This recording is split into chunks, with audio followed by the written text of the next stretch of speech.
What we know about the US-Ukraine minerals deal.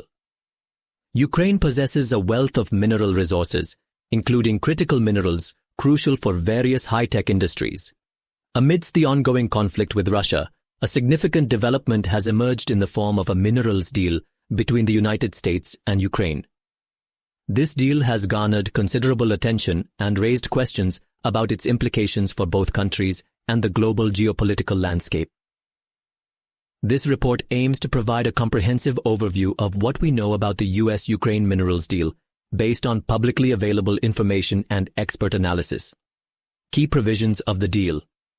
The US-Ukraine minerals deal, as reported by various news outlets and think tanks, outlines a framework for cooperation in the development and management of Ukraine's mineral resources.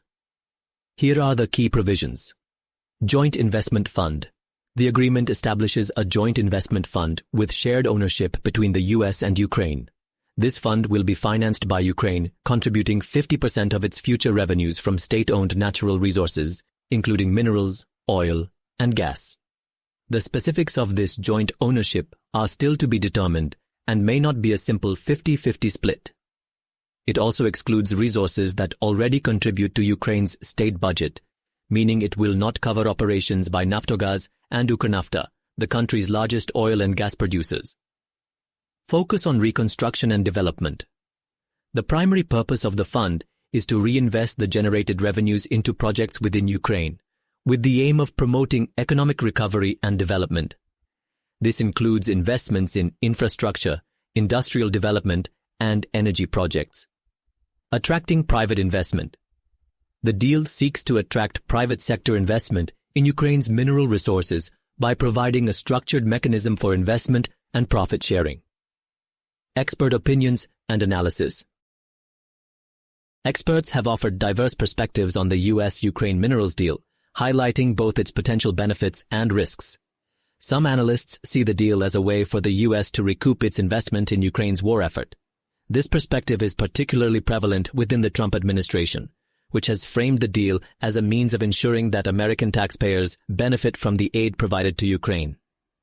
However, others have expressed concerns about the transactional nature of the deal and its potential implications for U.S. foreign policy. Teresa Fallon, director of the Center for Russia-Europe-Asia Studies, for instance, has suggested that the deal could undermine U.S. soft power and be perceived as extortion.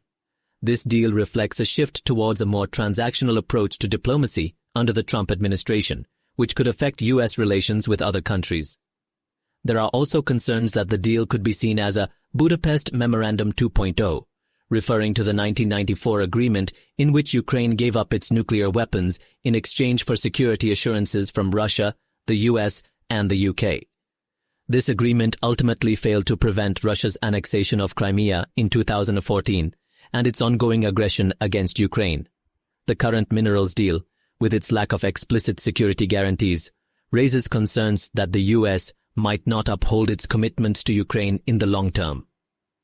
Furthermore, the deal has the potential to divide Ukrainians.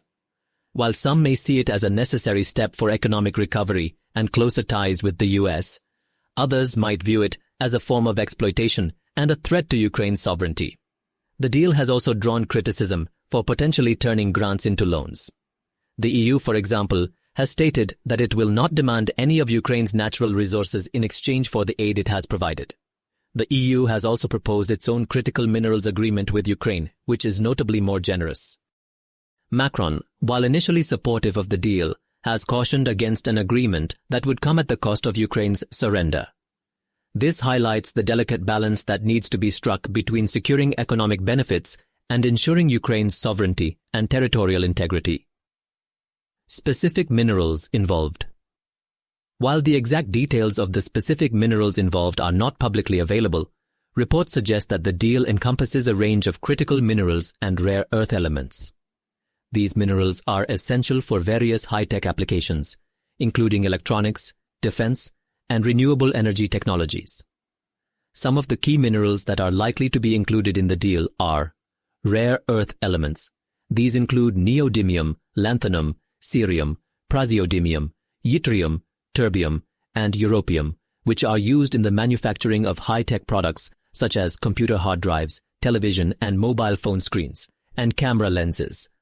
Titanium. Ukraine accounts for 7% of global titanium production, with reserves estimated to be equivalent to 15 years of global production. Graphite, nickel, and cobalt. Ukraine also possesses reserves of these minerals, which are crucial for various industrial applications. Tantalum, niobium, and beryllium. These critical minerals are found in 6 locations across Ukraine. These minerals have applications in electronics, aerospace, and defense industries. Timeline of the deal. The U.S.-Ukraine minerals deal has been under negotiation for several months, with reports suggesting that initial discussions began in the fall of 2024. The deal was finalized and agreed upon on February 25, 2025, after a series of negotiations and revisions.